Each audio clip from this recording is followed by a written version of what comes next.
Selamat petang, saudara. Hampir 2 pekan, perang Iran dengan Amerika Serikat yang dibantu Israel tak kunjung mereda. Presiden AS Donald Trump isyaratkan perang segera berakhir. Tetapi Iran mengklaim merekalah yang menentukan akhir dari perang. Sorotan lainnya, pemerintah dan DPR, saudara, tengah membahas soal haji di tengah perang Iran dengan AS dan Israel. Akankah perang di Timur Tengah ini memengaruhi keberangkatan haji Indonesia tahun ini? Selengkapnya kami bahas di Sapa Indonesia Malam. Saya Audrey Chandra. Dan saya Friska Clarissa. Inilah Sapa Indonesia Malam selengkapnya.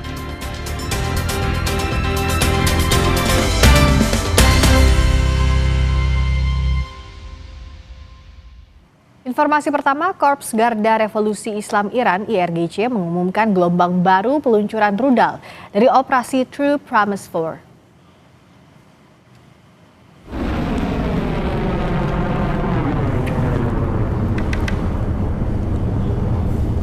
Kami kutip dari media Iran, Press TV menyebut Korps Garda Revolusi Islam Iran meluncurkan rudal-rudal sebagai balasan terhadap sasaran target vital dan strategis Amerika Serikat dan Zionis Israel.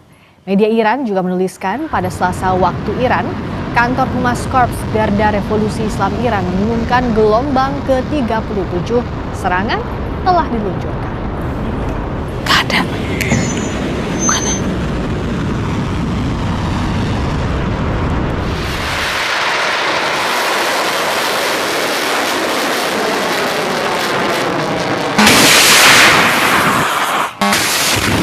Sementara media Iran lainnya, IRNA News Agency melaporkan pabrik pengolahan minyak dan fasilitas penyimpanan bahan bakar milik rezim Israel di Haifa telah dihantam oleh drone Angkatan Udara Tentara Republik Islam Iran dalam beberapa jam terakhir.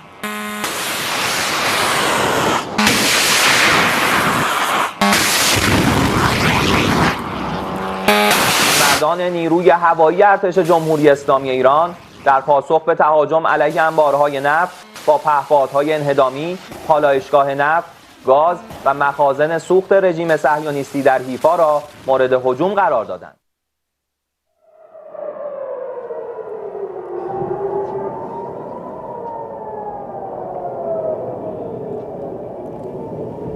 Sirine peringatan berbunyi dan cegatan serangan udara atas rudal Iran terlihat di seluruh Tel Aviv. Warga berbondong-bondong mencari tempat berlindung saat sirine peringatan dibunyikan.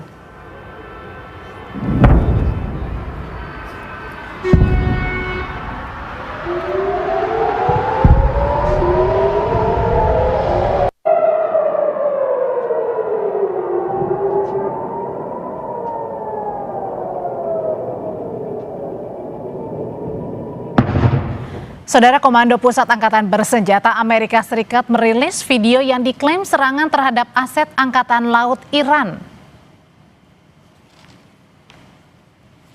Serangan diklaim bagian operasi militer Epic Fury yang sedang berlangsung.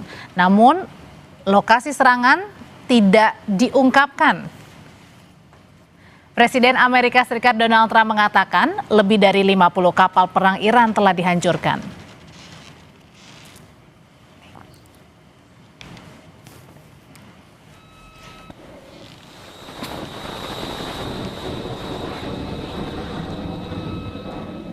Saudara, di tengah konflik antara Amerika Serikat dan Israel lawan Iran, militer AS kembali merilis video peluncuran rudal. Militer Amerika Serikat meluncurkan rudal, merekam video peluncuran misil dari kapal perusak USS Frank Peterson Jr. saat sedang berlayar di Laut Arab. Sebelumnya, Presiden Amerika Serikat Donald Trump mengancam akan meningkatkan perang dengan Iran jika negara tersebut memblokir pengiriman minyak dari Timur Tengah.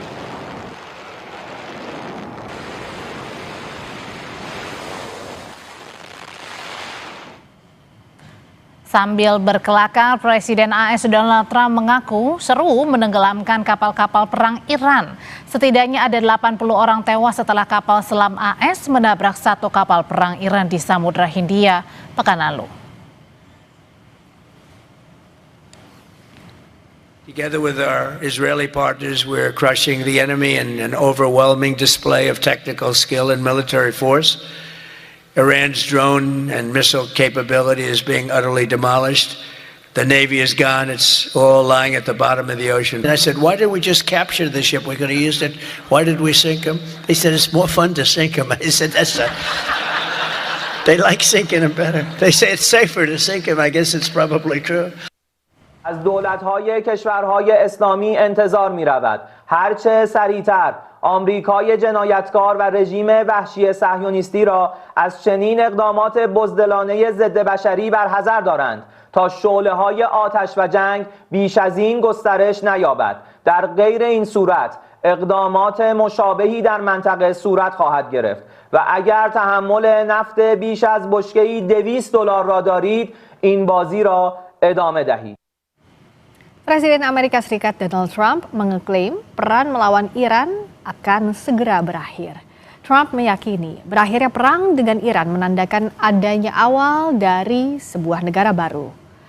Hal tersebut disampaikan Trump dalam sesi tanya jawab dengan wartawan di Florida pada Senin malam waktu setempat.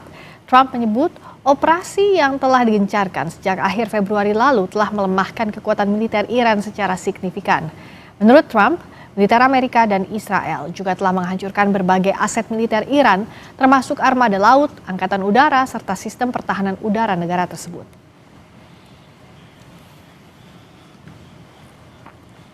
I think you could say it both. It's the beginning of building a new country, but they have no Navy, they have no Air Force, they have no anti-aircraft equipment. It's all been blown up. They have no radar. They have no telecommunications, and they have no leadership. It's all gone. So, you could look at that statement. We could call it a tremendous success right now as we leave here. I could call it, or we could go further, and we're going to go further. But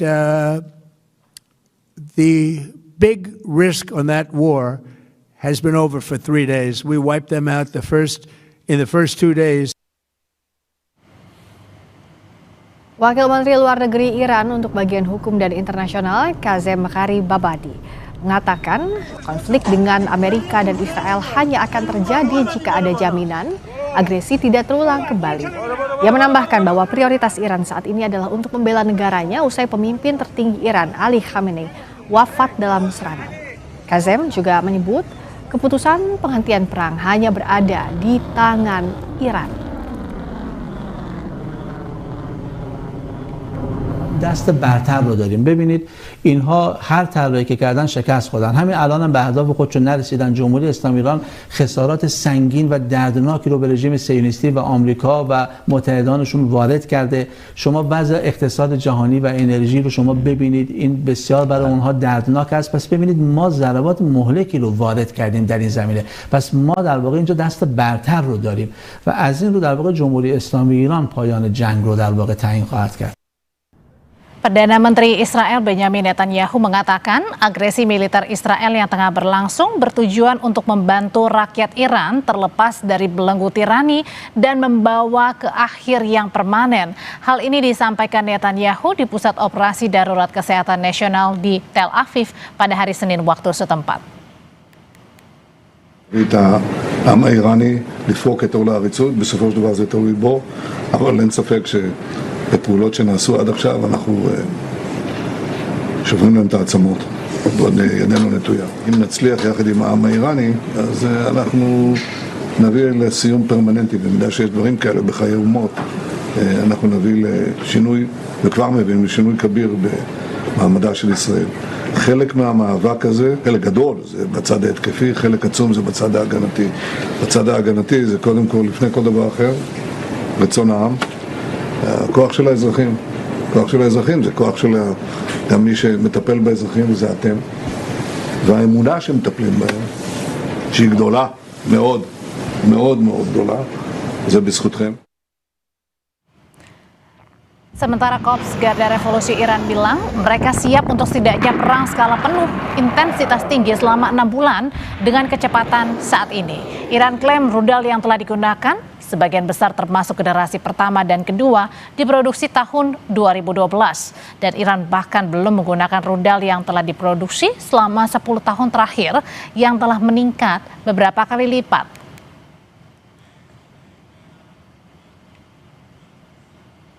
در تسلیحات هم در راهبرد هم در تاکتیک ابتکار عمل ذراتخانه موشک‌های سنگین بالستیک کروز انواع پهپاد و شناورهای تهاجمی متناسب با یک جنگ گسترده، یک جنگ تمام عیار، یک جنگ طولانی تامین شده.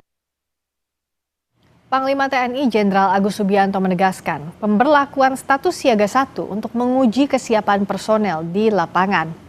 Panglima TNI Jenderal Agus Subianto menyebut instruksinya dalam status siaga 1 merupakan hal yang biasa.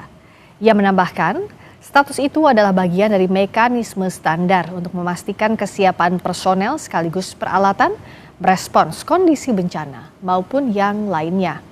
Namun saat ditanya, apakah penetapan status siaga 1 berkorelasi dengan perang di Timur Tengah? Panglima tidak menjawab.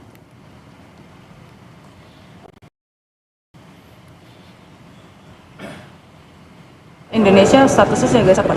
Ya, kita menguji kesiapsiagaan personel dan material. Jadi hal yang biasa. Bukan karena adanya eskalasi konflik di Timur Tengah Pak berarti. Oke, terima kasih ya. Sempat ramai konvoy kendaraan taktis di Monas itu dikaitkan dengan status Ya itu menguji kesiapsiagaan personel dengan materialnya. Misalnya dari wilayah-wilayah itu ke wilayah Jakarta itu berapa menit kita hitung gitu kan, apabila terjadi sesuatu di Jakarta kan bisa cepat digerakkan. Kayaknya udah mulai kita ini apa namanya, kita kembalikan kesatuan-kesatuan. soal status siaga 1 ini? Nggak ada, itu kan uji kesiapsiagaan tadi itu kalau dia udah kita cek itu bisa dikembalikan lagi ke kesatuan. Oke, terima kasih.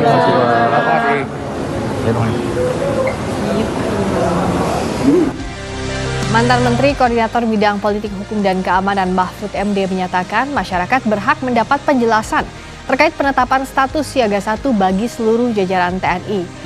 Mahfud menambahkan pemerintah perlu menyampaikan informasi tersebut ke publik karena hal itu merupakan kewajiban konstitusional. Namun begitu, Mahfud menambahkan ada kemungkinan informasi tidak dapat langsung dibuka jika berpotensi membahayakan negara. Belum ada duanya, sudah 1 ini kan kita tidak tahu alasannya, kan tidak diumumkan karena apa gitu. Kalau alasannya misalnya, wah ini mau ada demo besar-besaran gitu, masa sampai siaga 1? Waktu zaman saya Menko Polhukam kan beberapa kali tuh demo besar-besaran, beberapa kali. Tapi enggak sampai siaga 2 aja enggak. Kalau perlu diumumkan tuh kewajiban konstitusional. Rakyat Indonesia berhak mendapat informasi yang sejelas-jelasnya, kan ada tuh di pasal 18F kan, sudah ada itu. Mendapat informasi, menyampaikan informasi, menganalisis gitu. Nah, kecuali ada sesuatu yang akan membahayakan, karena informasi itu ada yang dirahasiakan dulu, ada yang langsung dibukakan. Itu presiden lah yang tahu. Presiden kelima Megawati Soekarno Putri menerima Duta Besar Republik Islam Iran untuk Indonesia Muhammad Boroujerdi di kediaman Megawati di Menteng, Jakarta Pusat kemarin. Dalam pertemuan, Megawati mengucapkan selamat atas penunjukan Mojtaba Khamenei sebagai pemimpin tertinggi Iran yang baru menggantikan mendiang ayahnya Ayatollah Ali Khamenei.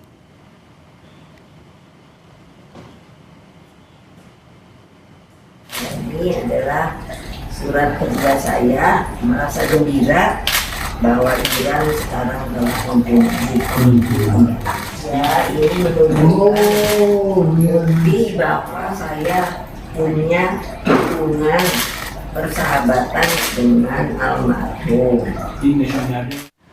Saudara, imbas perang Iran, pemerintah imbau masyarakat tidak membeli karena panik atau panik buying bahan bakar minyak. Sesaat lagi kami kembali dengan informasinya.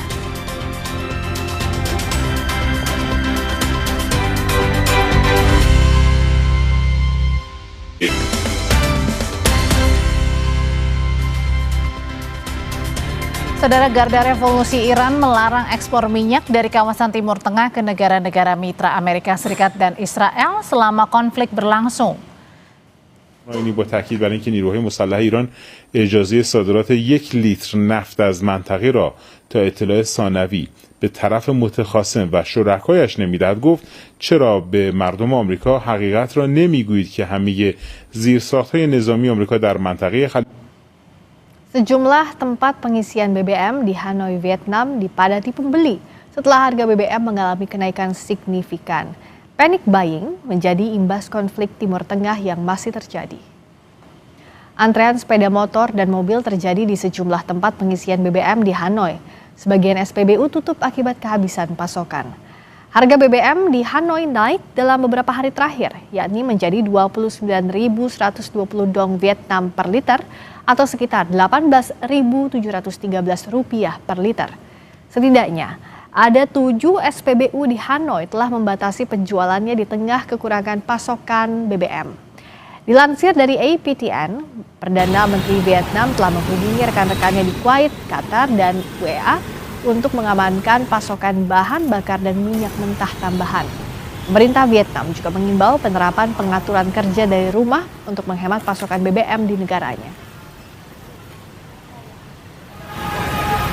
Thì cái việc này khiến cho cái giá xăng dầu không chỉ riêng ở Việt Nam mà nó còn ảnh hưởng đến cả toàn thế giới. Thì đây là lần đầu tiên mà mình phải xếp hàng đổ xăng lâu như thế này. Mình đứng đây từ lúc 6:30 và bây giờ như hơn 7 giờ rồi mà vẫn chưa được đổ. Thì mình mong muốn là đợt này trong cây xăng này mình được đổ đầy bình không như một số cây xăng khác. Fenomena panik buying juga terlihat di SPBU wilayah Kabupaten Karo, Sumatera Utara. Warga mengantre membeli BBM karena khawatir pengaruh dampak perang terhadap ketersediaan BBM. Seperti ini situasi di sejumlah SPBU yang berada di Kabupaten Karo, Sumatera Utara sejak sepekan terakhir. Panjang antrean BBM khususnya jenis solar mencapai hingga 1 km panjangnya. Untuk mengantisipasi, PT Pertamina Patraniaga menjelaskan akan menaikkan kuota BBM hingga 110% di seluruh SPBU wilayah Karo, Pakpak, dan Dairi. Pertamina juga menjelaskan stok BBM khususnya Sumatera Utara masih dalam kategori aman.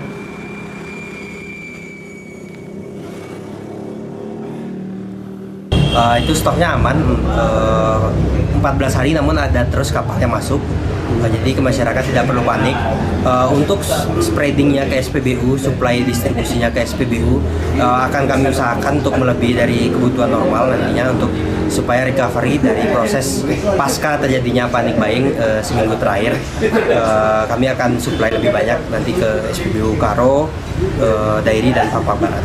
Bang, direncanakan proses recovery kami akan targetkan di 110%. Menteri Energi dan Sumber Daya Mineral Bahlil Lahadalia mengimbau masyarakat tidak melakukan pembelian karena panik atau panic buying bahan bakar minyak. Menurutnya stok BBM nasional masih aman dan distribusinya terus berjalan karena pasokan minyak bukan hanya bergantung dari kawasan Timur Tengah. Minyak kita itu aman, jadi nggak perlu ada panik, nggak perlu. Supply lancar. Kita itu ambil dari Middle East itu minyak mentahnya bukan minyak jadi, crude-nya, bahan bakunya itu 20-25%. Tapi saya sudah dapat penggantinya. Kami dengan Pertamina sudah men-switch dari Middle East, kita ambil di Amerika, kemudian. Informasi dari Kementerian Haji dan Umroh, Saudara, menyiapkan sejumlah skenario untuk mengantisipasi dampak perang Iran terhadap penyelenggaraan ibadah haji. Salah satu opsi yang dipertimbangkan adalah ibadah haji tetap berangkat di tengah situasi konflik, tapi dengan rute perjalanan yang lebih jauh. Menurut Menteri Haji dan Umroh Muhammad Irfan Yusuf, pengalihan jalur penerbangan berpotensi menambah biaya. Pemerintah rencananya juga akan mempertimbangkan perubahan waktu keberangkatan dan kepulangan. Tapi ada juga kemungkinan Arab Saudi tetap menyelenggarakan ibadah haji, tetapi Indonesia tidak memberangkatkan jemaah karena faktor resiko. Dan beberapa skenario yang kemungkinan kita mitigasikan. Pertama, ibadah haji tetap berangkat di tengah situasi konflik. Dengan kondisi Arab Saudi membuka penyelenggaraan ibadah haji, negara Indonesia memutuskan memberangkatkan meski kemungkinan berisiko tinggi. Terhadap skenario ini, Kementerian Haji dan Umroh perlu melakukan mitigasi jalur udara (air bridge) ke Arab Saudi berupa skenario pengalihan rute penerbangan menjauhi zona konflik, di antaranya Irak, Syria, Iran, Israel, UEA, dan Qatar. Mitigasi jalur penerbangan dengan menggunakan jalur selatan via Samudra Hindia dan masuk melalui ruang udara Afrika Timur atau jalur aman lainnya. Koordinasi dengan pihak puasa dan menjalankan ibadah sholat maghrib bagi Anda yang berada di wilayah DKI Jakarta dan sekitarnya. Nah, kalau ngomong-ngomong soal santapan berbuka puasa ini Audrey dan saudara, sop kikil dan konro rasanya tentu bisa jadi menu pilihan. Sop konro ini sajian khas populer di Makassar. Hidangan berbahan dasar iga sapi dimasak dengan bumbu rempah pilihan dipadu dengan kuah yang bercita rasa gurih dan sedikit manis. Proses memasak yang lama hingga 4 jam membuat daging iga menjadi empuk dan mudah terlepas dari tulangnya.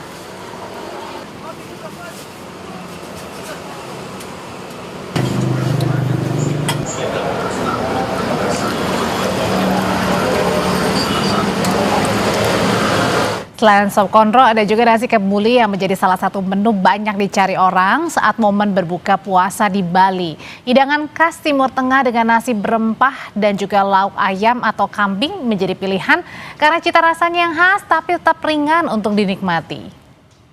Seperti ini misalnya nasi kebuli menjadi salah satu menu favorit masyarakat saat momen berbuka puasa di Bali. Hidangan khas Timur Tengah dikenal dengan cita rasa rempah yang kuat namun tetap terasa ringan sehingga nyaman dinikmati saat berbuka puasa. Selama bulan Ramadan, permintaan nasi kebuli di salah satu outlet di Kuta Badung ini mengalami peningkatan hingga 50% dibandingkan hari biasanya. Peningkatan terlihat dari kebutuhan bahan baku yang mencapai sekitar 600 potong ayam dan 120 potong kambing setiap harinya untuk jadi lauk nasi kebuli.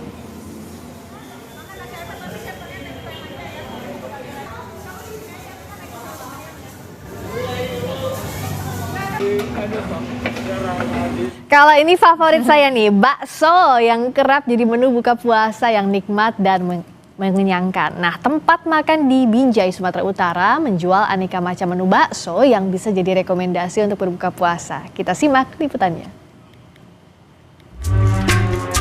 Berada di Jalan Medan Binjai kilometer 20, tempat makan ini menawarkan aneka menu bakso yang bisa jadi rekomendasi untuk menu berbuka puasa. Dari penyajiannya saja sudah tampak rasa kaldu yang gurih dan kuah yang hangat di lidah. Tentu nikmat dan cocok untuk dijadikan santapan berbuka puasa. Ya saudara, ini dia beragam menu bakso yang sudah saya pesan. Yang pertama di sini saudara ada bakso volcano, kemudian ada bakso super komplit dan juga ada bakso hot plate. Saya ada bakso super komplit sesuai namanya saudara, super komplit ya. Di sini ada bakso mulai dari ukuran kecil sampai dengan bakso yang berukuran besar, juga terdapat cincangan daging sapi yang ukurannya cukup besar, kemudian ada potongan tahu dan juga ada pangsit goreng. Nah, yang terakhir ada menu bakso hot plate. Di sini dapat Anda lihat baksonya juga terdapat saus hot plate-nya, begitu juga dengan mie dan juga telur dan cincangan daging. Dan untuk melepas dahaga, saya juga sudah memesan es teler yang nantinya akan saya nikmati selesai menyantap semua menu ini. Dan juga karena sudah waktu berbuka puasa, saya sudah tidak sabar untuk menyantap semua menu makanan bakso ini. Nah, bagi Anda yang tertarik dan ingin berkunjung, bisa langsung saja datang ke Super Bakso Indonesia yang terletak di Jalan Medan Binjai, kilometer 20. Emir Syapurba, Dedy Resik Ginting, Kompas TV, Binjai, Sumatera Utara. Tetap bersama kami di Sapa Indonesia Malam. Saudara, Iran membantah klaim Donald Trump perang segera berakhir. Kita bahas usai jeda di Sapa Indonesia Malam.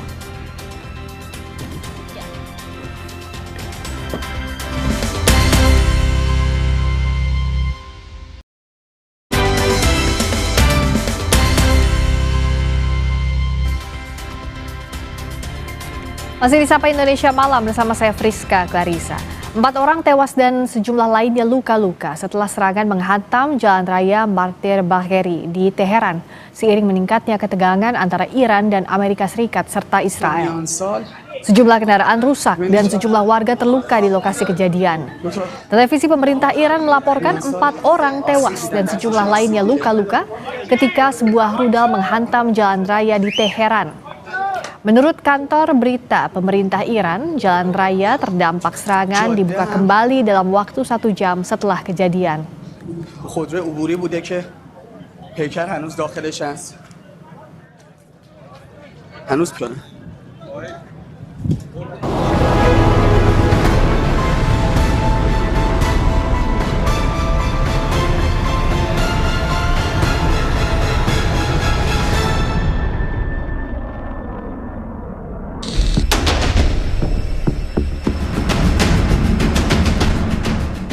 Hampir 2 pekan, perang Iran dan Amerika Serikat yang dibantu Israel masih berlangsung. Ketegangan tak kunjung mereda, bahkan merembet ke sekitar kawasan. Presiden Amerika Serikat Donald Trump mengklaim perang melawan Iran akan segera berakhir. Trump meyakini berakhirnya konflik menandakan adanya awal dari sebuah negara baru. Is quote very complete, but your defense secretary says this is just the beginning. So which is it, and how long should Americans be prepared? Well, I think you could say it both. It's the beginning of building a new country, but they have no navy, they have no air force, they have no anti-aircraft equipment. It's all been blown up. They have no radar, they have no telecommunications, and they have no leadership. It's all gone.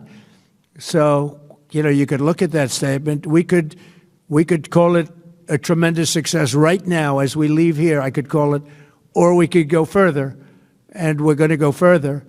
But the big risk on that war has been over for 3 days. We wiped them out in the first 2 days. Tetapi klaim ini dibantah otoritas Iran.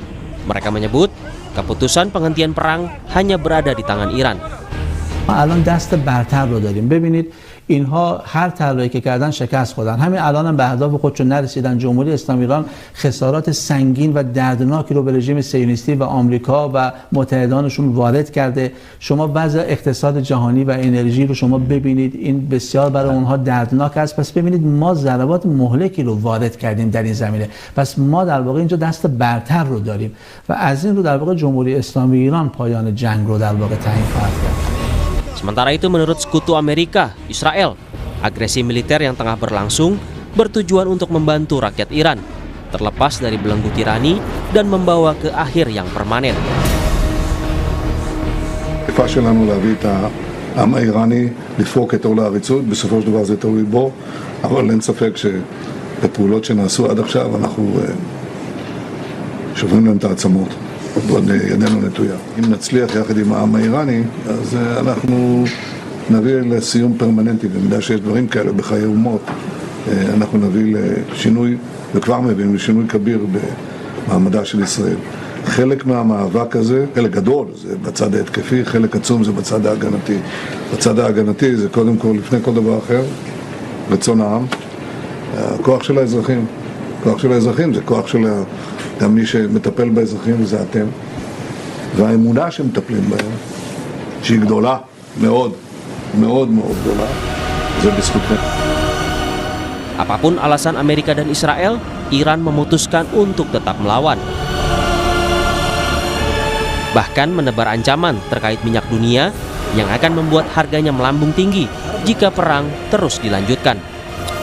دولت‌های کشورهای اسلامی انتظار می‌رود هرچه سریعتر آمریکای جنایتکار و رژیم وحشی صهیونیستی را از چنین اقدامات بزدلانه ضد بشری برحذر دارند تا شعله‌های آتش و جنگ بیش از این گسترش نیابد. در غیر این صورت اقدامات مشابهی در منطقه صورت خواهد گرفت و اگر تحمل نفت بیش از بشکه‌ای $200 را دارید این بازی را ادامه دهید. Kini tiap negara, baik Iran, Amerika Serikat, dan Israel, saling klaim memiliki kekuatan yang besar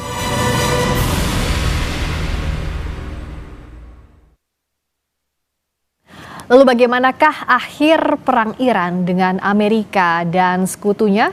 Segera berakhir seperti klaim Donald Trump atau Iran yang akan menentukan? Dan bagaimana Amerika Serikat merespons ancaman Iran soal harga minyak dunia? Kita akan bahas bersama dengan dosen hubungan internasional BINUS University, Tia Mariatul Kiptiah, dan juga nanti akan segera bergabung Zulfan Lindan, WNI yang baru saja dipulangkan dari Iran dan tiba di tanah air sore kemarin. Selamat malam Mbak Tia. Selamat malam Mbak Friska. Kalau sekarang itu tampaknya war semakin kencang antara Amerika Serikat maupun Iran. Sebenarnya kalau kita mengamati, di mana posisi perang, strategi perang antara Iran dan Amerika? Ya sebetulnya ini kan sudah ada keluar statement ya bahwa perang akan dihentikan. Itu statement tersebut awalnya adalah keluar dari Presiden Donald Trump. Ya. Jadi mudah-mudahan harapan publik internasional perang ini betul-betul segera berakhir kalau bisa kita nawar begitu ya Mbak Priska. Itu sebelum Idul Fitri begitu ya. Prediksi saya mungkin ya 1 atau 2 pekan ke depan mudah-mudahan berakhir, karena berdasarkan analisis saya dari awal saya menyatakan bahwa yang bisa mengakhiri perang ini adalah hanya Presiden Donald Trump begitu ya. Jadi memang kendali ada di Presiden Donald Trump. Jika Donald Trump mampu menstop perang ini, saya pikir akan segera berakhir, walaupun Iran misalnya ingin melanjutkan perang ini atas nama retaliations. Karena sudah ada ya Mbak Priska. Ya silakan. Ya, Donald Trump sudah ada pembicaraan dengan pihak Putin juga. Artinya memang sudah ada komunikasi politik antara Donald Trump dengan pihak aliansi Iran. Jadi kalaupun Iran akan melanjutkan retaliation ini atau pembalasan ini terhadap Amerika Serikat dan Israel, tapi saya pikir mudah-mudahan Rusia dan Cina itu ikut andil dalam menstop perang ini, Mbak Priska. Di sisi lain juga kan Iran bilang bahwa yang akan menentukan termin perangnya, yang akan menentukan kapan akhir perangnya adalah Iran. Nah, bagaimana membaca pernyataan Iran yang tampaknya tak gentar setelah digempur Amerika Serikat dan juga Israel, dan juga saat Amerika Serikat bilang bahwa yang menentukan akhir perang adalah Amerika Serikat bersama dengan Israel?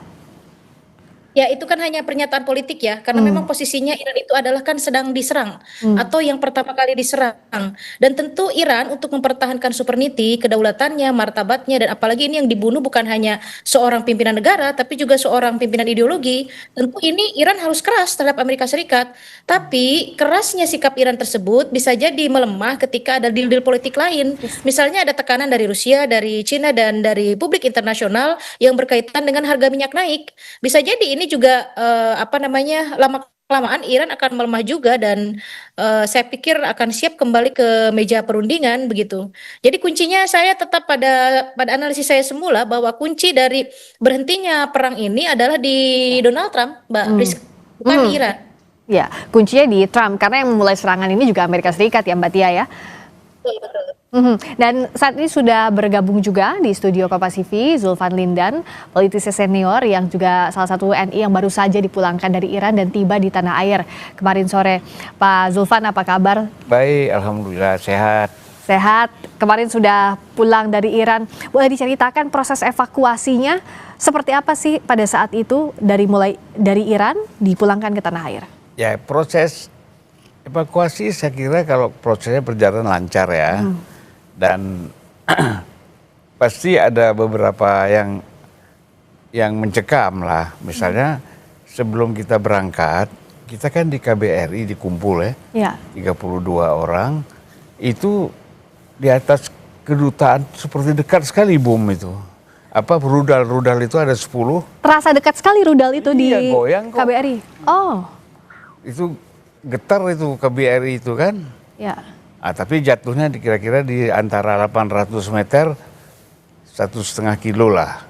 Cuman kita semua tenang aja karena dubesnya juga Pak Roy itu membuat kita tenang kan.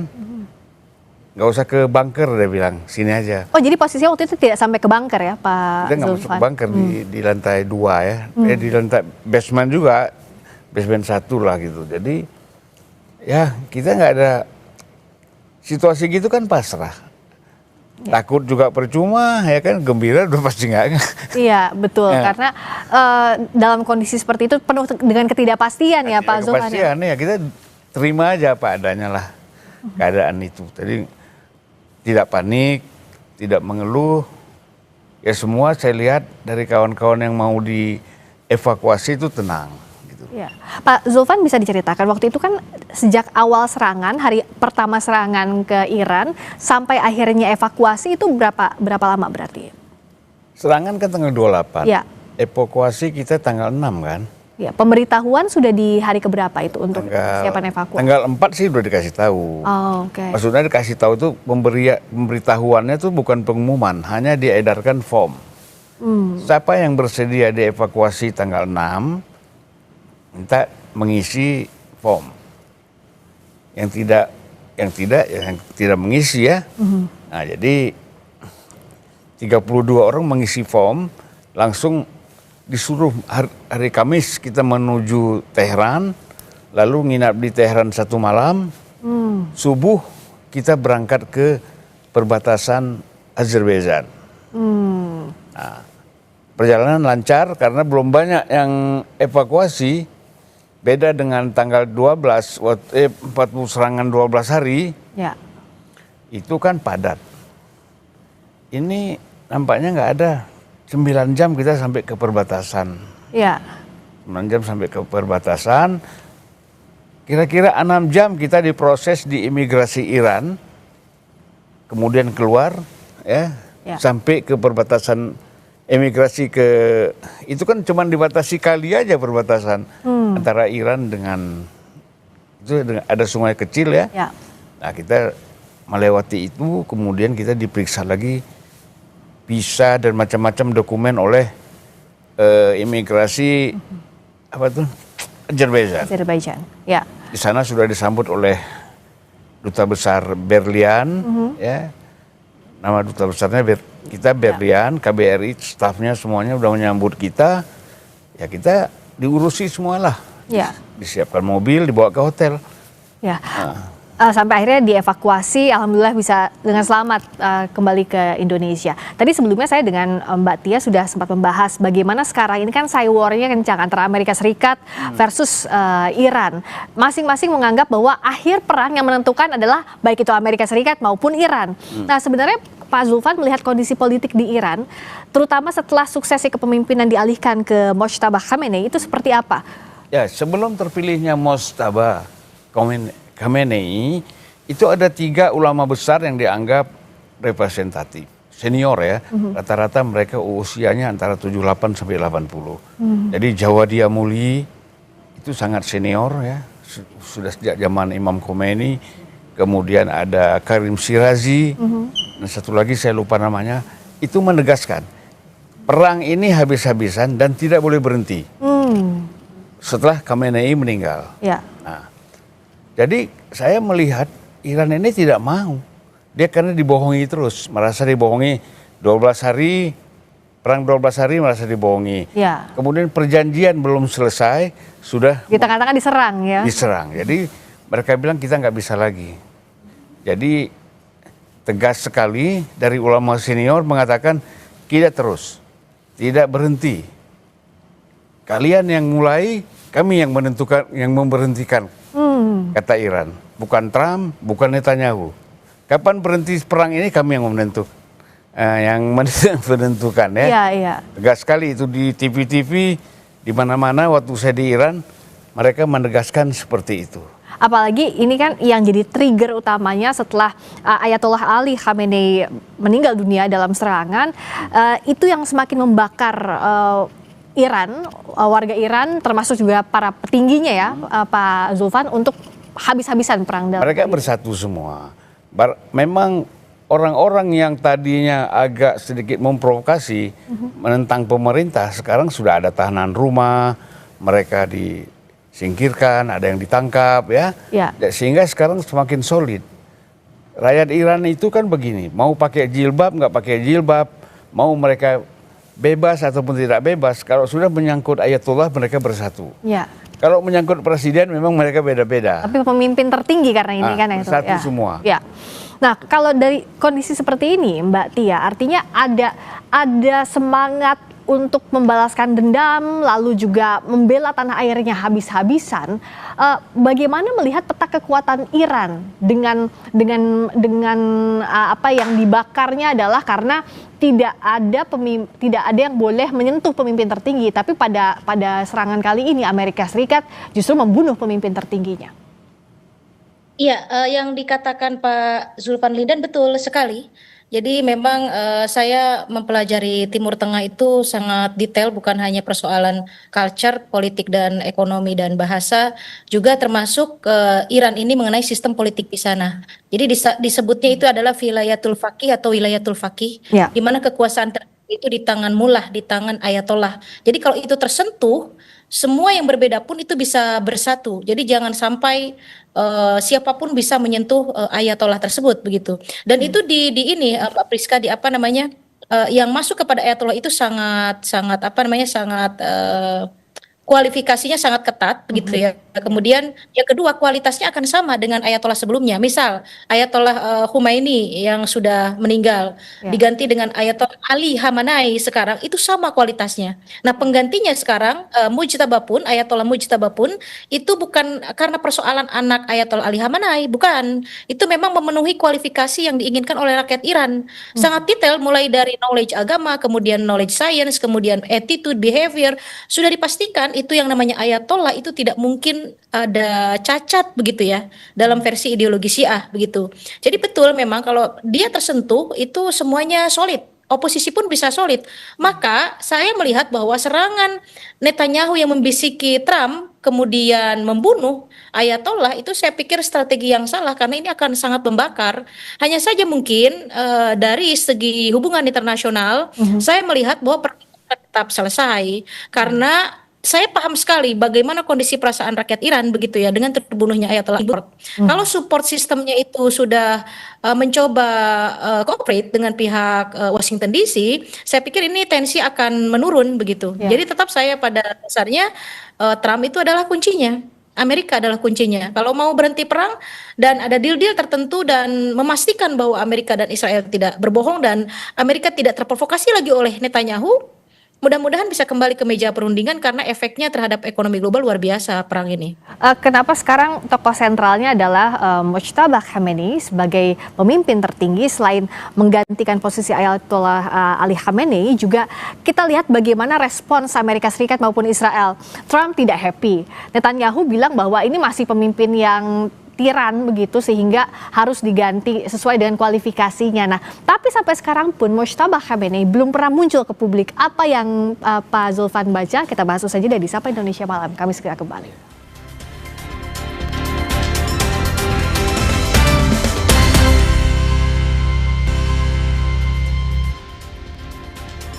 Masih di Sapa Indonesia Malam bersama saya Friska Clarissa. Kami masih bersama Zulfan Lindan, politisi senior yang jadi WNI yang baru saja dipulangkan dari Iran dan tiba di tanah air kemarin sore. Juga masih bergabung dosen hubungan internasional Binus University, Tia Mariatul Kiptiah.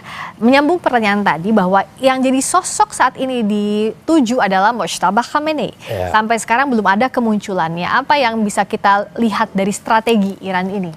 Ya, jadi sekarang ini yang berperan aktif dalam rangka peperangan ini kan, itu sudah ada presiden, kemudian ada ulama senior namanya Ayatollah Arafi, yang ketiga yaitu dari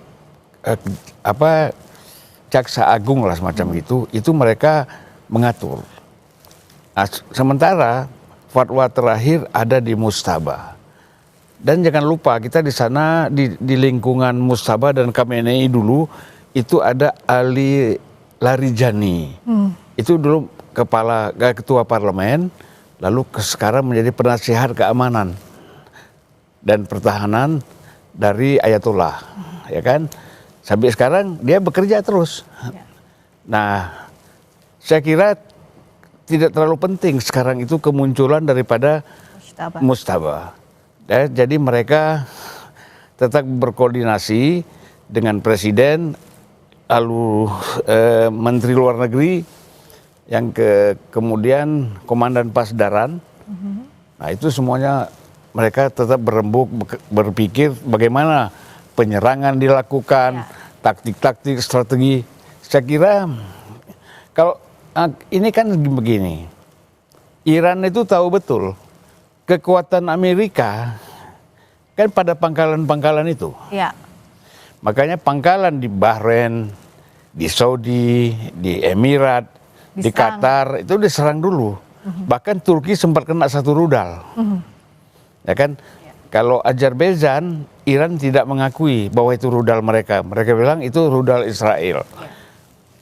Oke lah ya gitu. Jadi tinggal sekarang Amerika itu juga pangkalan di Israel tidak bisa digunakan.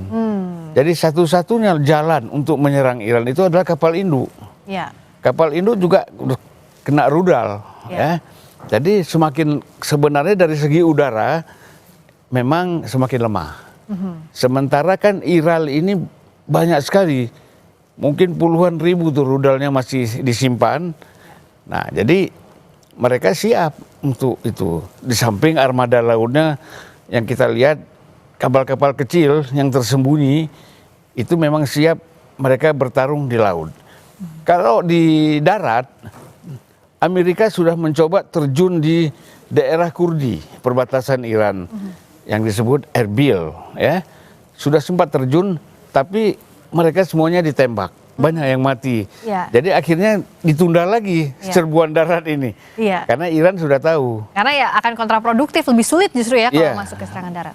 Kalau lawan, saya ingat itu kata Francis Fukuyama ya, mengatakan kalau kamu melawan Iran, selama dia masih Syiah yang ideologis, teologis, kamu nggak bakal menang. Berapa tahun pun perang nggak bakal menang.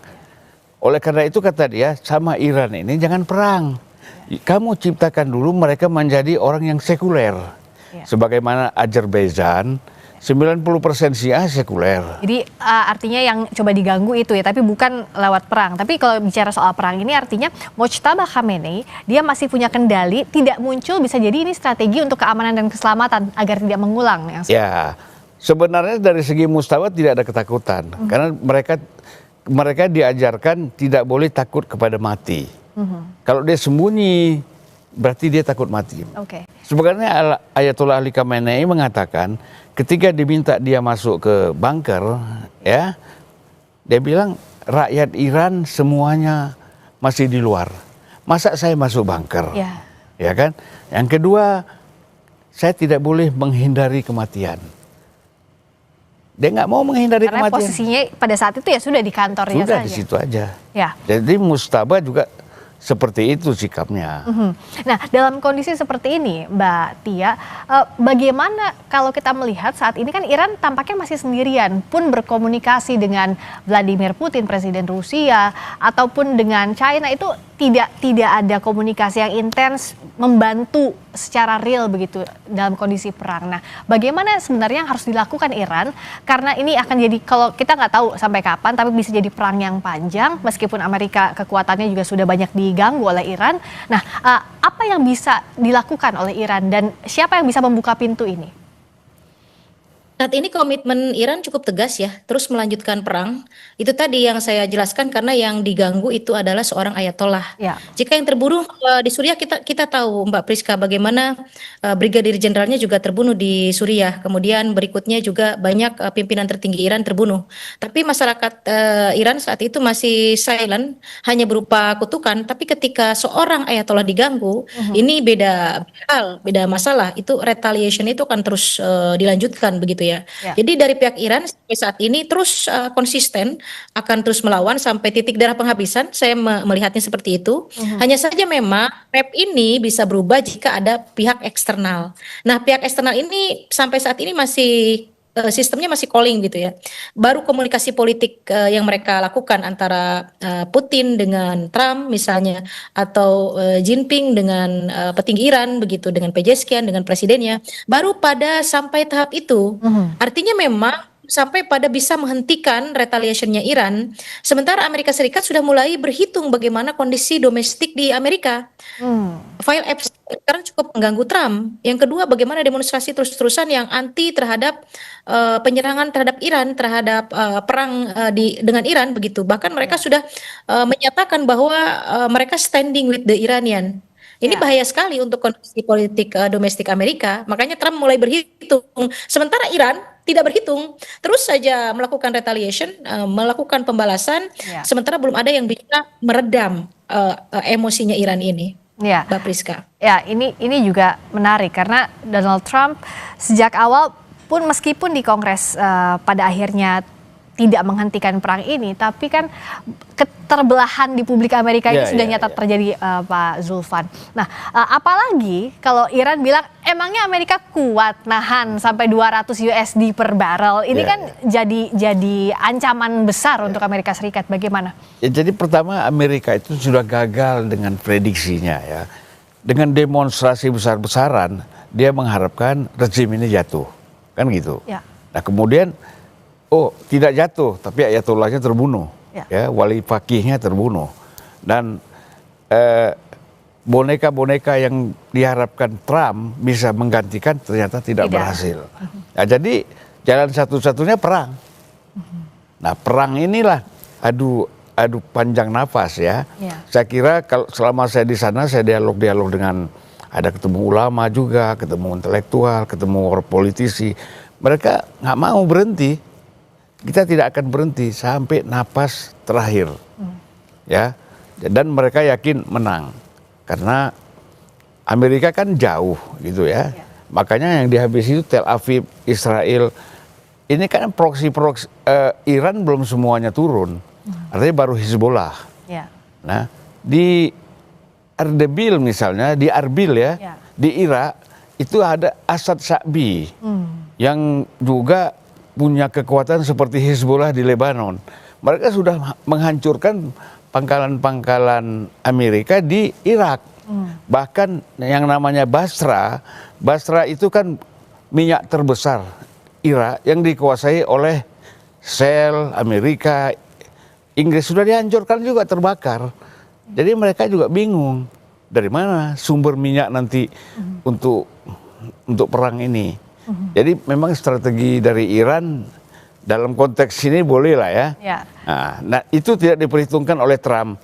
Dia pikir perang ini perang antar senjata gitu, antar militer. Ternyata sektor-sektor ekonomi Amerika di Timur Tengah juga dihabisi gitu. Gitu. Dan ancaman ekonomi ini Mbak Tia jadi pukulan yang serius untuk Amerika Serikat. Artinya harus berhitung berkali-kali lipat kalau nggak mau harga tadi saat Iran mengancam memangnya kuat sampai 200 USD per barel. Ini tentu jadi hal yang harus membuat Amerika Serikat berpikir keras, Mbak Tia.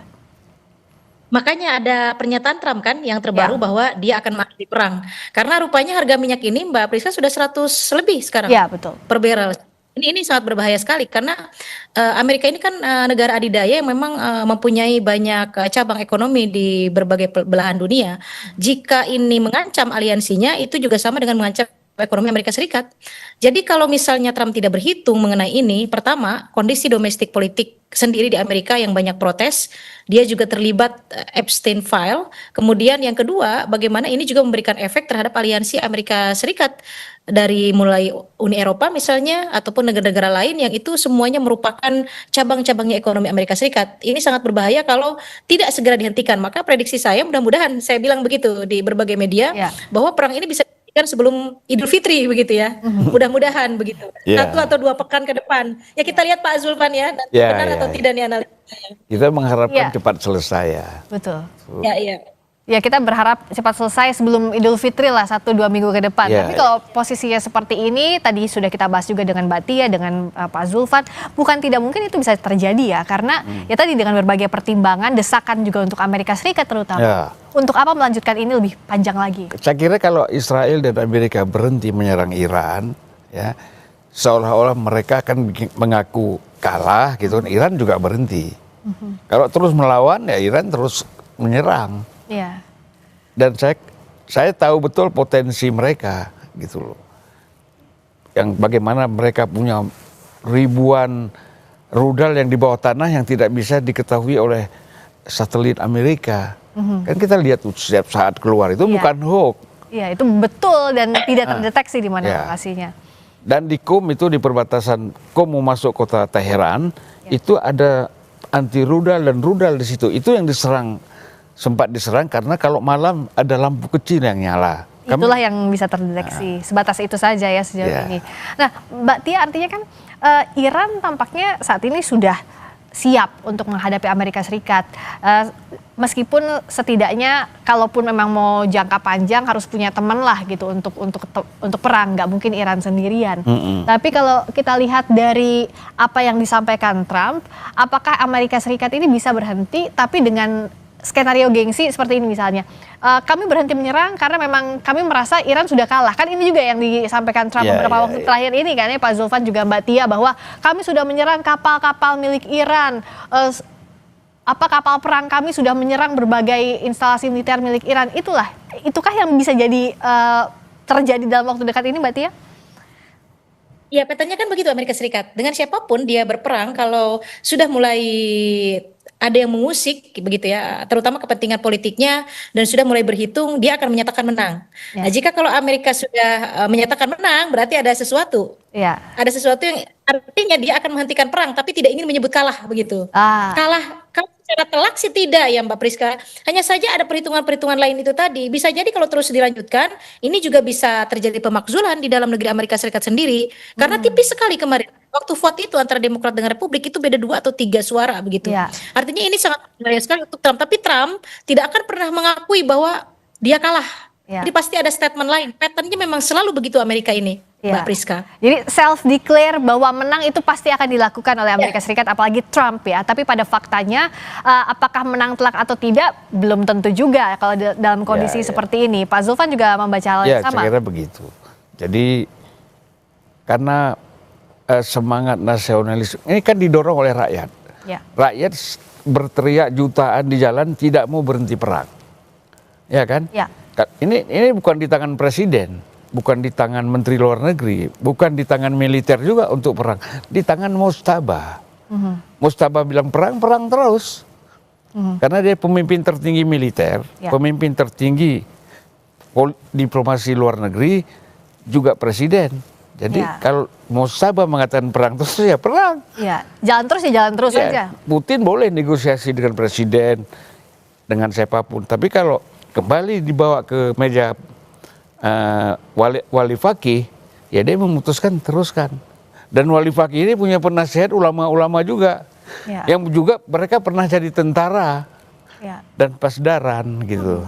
Dan kalau misalnya Trump bilang, Mbak Tia, akan mengambil alih Selat Hormuz, tentu tidak akan semudah Trump mengatakan itu ya, Mbak Tia? Ya, betul sekali. Itu kan teritori Iran ya. Dan saya pikir ini Iran juga sudah mulai memilah mana yang boleh lewat gitu ya, mana yang boleh tidak. Bahkan ada salah satu kapal kalau tidak salah pernah dihantam rudal Iran juga, memang tidak dikehendaki untuk Selat Hormuz begitu. Jadi hak teritori Iran itu untuk menutup dan membuka, dan siapa yang berhak untuk lewat begitu, Mbak Priska. Dan itu tidak mudah ya. Trump statement silahkan, statement saja. Tapi lihat kita nanti hasilnya seperti apa. Karena Iran juga tidak akan mungkin diam ketika Hormuz ini diambil alih oleh pihak Serikat. Dan meskipun sekarang kapal Inggris, kapal induk juga Perancis sudah ada di kawasan Timur Tengah, ini tidak akan mengutuh. Dan sekitar 20% juga pasti dikasih tiket asumsi kurs gitu ya. Jadi memang semuanya itu sekarang dalam posisi tidak ada di pihak Amerika Serikat. Semuanya mementingkan bagaimana perekonomian mereka itu aman dengan Hormuz ini yang memang menjadi esensi untuk Uni Eropa begitu. Jadi itu yang membuat Trump juga mulai menyatakan, wah kayaknya ini perang harus dihentikan begitu. Karena memang sudah tidak ada dukungan aliansinya gitu. Iya, karena kalaupun dilanjutkan ini akan sulit juga posisinya untuk Amerika Serikat dan Israel, apalagi secara domestik untuk kepentingan politiknya Trump. Lalu kalau dalam kondisi seperti ini Pak Zulfan, apa yang bisa dilakukan Iran dalam berstrategi menghadapi Amerika Serikat dalam kondisi saat ini? Ya, pertama mereka membangun soliditas di dalam negeri, ya kan, dan berhasil. Ada tokoh-tokoh yang memang menjadi tahanan rumah misalnya. Salah satunya itu adalah mantan Presiden Hassan Rouhani. Saya dapat kabar dia digadang-gadang oleh Trump untuk seolah-olah akan bisa menggantikan. Tapi ternyata dia sekarang tahanan rumah. Dan tentu saja klik politiknya dia itu akan mundur. Dan banyak juga yang ditahan gitu. Yeah. Nah, jadi sekarang kalau solid di dalam, kan perang itu enak. Tidak diganggu dari dalam negeri ya. Yeah. Nah, jadi menurut saya bahwa dia semakin yakin. Karena dukungan soliditas rakyat, masyarakat intelektual dan ulama. Jadi saya kira sekarang strategi pertama itu kan berhasil menghancurkan seluruh pangkalan di Timur Tengah. Timur Tengah ya, dan negara-negara sekutu yang ada di jangkauan Iran lah. Nah, kemudian yang kedua, Ayatollah Khamenei itu pernah mengatakan, kami akan hapus Israel dari peta dunia. Nah, sekarang saatnya mereka melakukan itu. Makanya Tel Aviv itu rata. Nah, kalau beda ya, kalau kita nonton Al Jazeera yang bahasa Inggris, itu kecenderungannya tidak ada berita tentang Iran. Tapi kalau Al Jazeera dalam berbahasa Arab, itu agak imbang. Oke, jadi artinya ya memang sekarang kondisinya ya Iran pun mengamankan kondisi dalam negerinya untuk memenangkan pace melawan Amerika Serikat. Dalam arti memenangkan ini mengamankan jangan sampai ada serangan yang lebih luas lagi. Kita akan tunggu, semoga yang tadi kita bahas bisa 1 sampai 2 minggu ya sebelum Idul Fitri lah, mudah-mudahan ini cepat-cepat damai lah. Cepat-cepat damai agar tidak berdampak lebih luas lagi untuk banyak negara akibat perang yang tidak berkesudahan. Terutama kita. Iya, betul sekali. Itu yang kita harapkan. Terima kasih Pak Zulfan, terima kasih juga Mbak Tia sudah hadir di Sapa Indonesia Malam. Halo Mbak Tia. Mari. Ya, mari Pak. Berikutnya kami kembali dengan sorotan lainnya, masih di Sapa Indonesia Malam. Kementerian Haji dan Umroh menyiapkan sejumlah skenario untuk mengantisipasi dampak perang Iran terhadap penyelenggaraan ibadah haji. Informasinya usai jeda bersama Audrey Chandra, tetap di Sapa Indonesia Malam.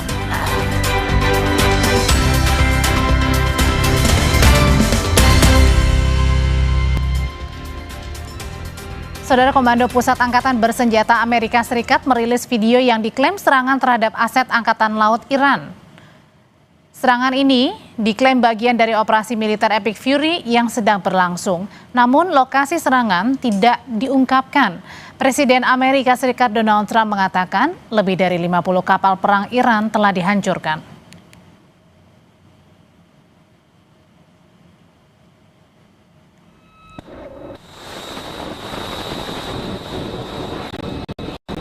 Di tengah konflik antara Amerika Serikat dan Israel lawan Iran, militer AS kembali merilis video peluncuran rudal. Militer Amerika Serikat meluncurkan rudal, merekam video peluncuran misil dari kapal perusak USS Frank Peterson Jr. saat sedang berlayar di Laut Arab. Sebelumnya Presiden Amerika Serikat Donald Trump mengancam akan meningkatkan perang dengan Iran jika negara tersebut memblokir pengiriman minyak dari Timur Tengah.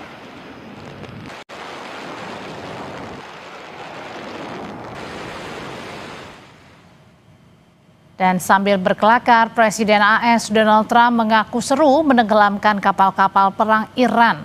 Setidaknya 80 orang tewas setelah kapal selam AS menabrak satu kapal perang Iran di Samudra Hindia pekan lalu. Together with our Israeli partners, we're crushing the enemy in an overwhelming display of technical skill and military force. Iran's drone and missile capability is being utterly demolished. The Navy is gone. It's all lying at the bottom of the ocean. And I said, why didn't we just capture the ship? We could have used it. Why did we sink them? They said, it's more fun to sink them. I said, they like sinking them better. They say it's safer to sink them. I guess it's probably true. از دولت‌های کشورهای اسلامی انتظار می‌رود هرچه سریعتر آمریکای جنایتکار و رژیم وحشی صهیونیستی را از چنین اقدامات بزدلانه ضد بشری برحذر دارند تا شعله‌های آتش و جنگ بیش از این گسترش نیابد. در غیر این صورت اقدامات مشابهی در منطقه صورت خواهد گرفت و اگر تحمل نفت بیش از بشکه‌ای $200 را دارید این بازی را ادامه دهید. Kementerian Haji dan Umroh menyiapkan sejumlah skenario mengantisipasi dampak perang Iran terhadap penyelenggaraan ibadah haji. Salah satu opsi yang dipertimbangkan adalah ibadah haji tetap berangkat di tengah situasi konflik, tapi dengan rute perjalanan yang mungkin saja lebih jauh. Menurut Menteri Haji dan Umroh Muhammad Irfan Yusuf, pengalihan jalur penerbangan berpotensi menambah biaya. Pemerintah juga akan mempertimbangkan perubahan waktu keberangkatan dan kepulangan. Namun ada kemungkinan Arab Saudi tetap menyelenggarakan ibadah haji, tapi Indonesia tidak memberangkatkan jemaah karena faktor resiko. Dan jika ini terjadi, pemerintah akan melobi agar uang yang telah disetorkan tak hangus. Kawasan masih dinilai dinamis dan memerlukan beberapa skenario yang kemungkinan kita mitigasikan. Pertama, ibadah haji tetap berangkat di tengah situasi konflik. Dengan kondisi Arab Saudi membuka penyelenggaraan ibadah haji, negara Indonesia memutuskan memberangkatkan meski kemungkinan berisiko tinggi. Terhadap skenario ini, Kementerian Haji dan Umroh perlu melakukan mitigasi jalur udara (air bridge) ke Arab Saudi berupa skenario pengalihan rute penerbangan menjauhi zona konflik, di antaranya Irak, Syria, Iran, Israel, UEA, dan Qatar. Mitigasi jalur penerbangan dengan menggunakan jalur selatan via Samudra Hindia dan masuk melalui ruang udara Afrika Timur atau jalur aman lainnya. Koordinasi dengan pihak GAGA Arab Saudi sangat diperlukan untuk memastikan keselamatan zona penerbangan. Dampak dari pengalihan rute ini antara lain waktu tempuh semakin panjang. Jika jarak waktu tempuh semakin panjang, pesawat yang tidak memiliki jangkauan jarak jauh harus melakukan technical landing di negara ketiga. Dan tentu saja akan berakibat ke penambahan anggaran. Atau yang ketiga, merubah slot time penerbangan agar penerbangan tetap dapat berangkat dan pulang tepat sesuai jadwal yang ditentukan. Keempat, tentu seperti yang saya sampaikan tadi, berpotensi menambah biaya penerbangan akibat adanya penambahan jarak dan waktu tempuh karena pengalihan rute penerbangan. Saudara, polisi telah menangkap pelaku pembunuhan Ermanto Usman yang dibunuh di rumahnya di wilayah Bekasi, Jawa Barat beberapa waktu lalu.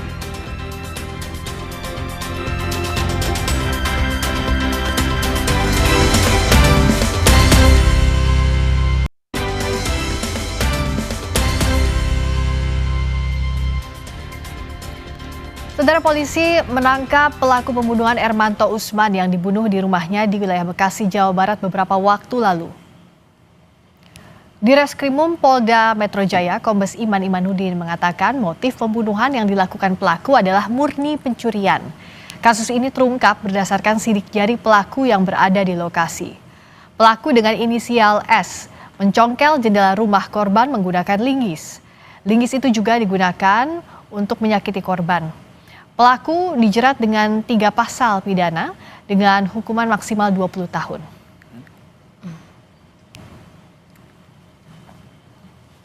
Yang bersangkutan diancam dengan ancaman pidana 458 ayat 1-nya 15 tahun, kemudian 458 ayat 3-nya 20 tahun, dan 479 ayat 3-nya 15 tahun.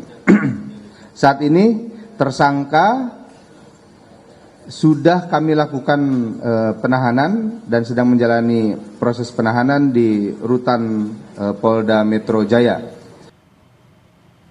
Ermanto Usman, seorang pensiunan PT JICT, ditemukan tewas di rumahnya di kawasan Jatibening, Bekasi, Senin 2 Maret. Polisi menyebut korban tewas akibat pukulan benda tumpul, sementara sang istri dalam keadaan kritis. Keluarga mencurigai sejumlah kejanggalan terkait penyebab kematian korban yang diduga dibunuh bukan semata-mata karena perampokan.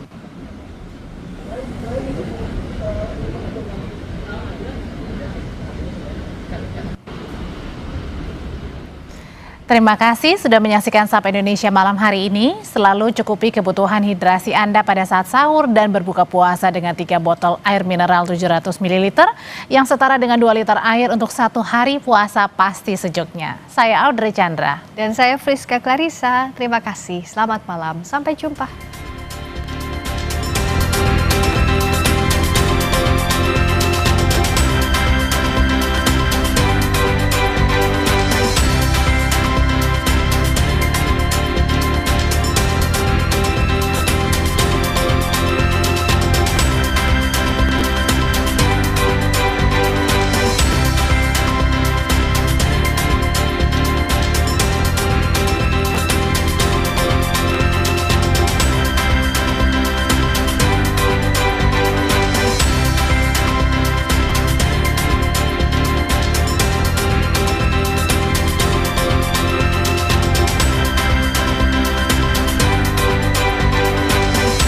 Terima kasih.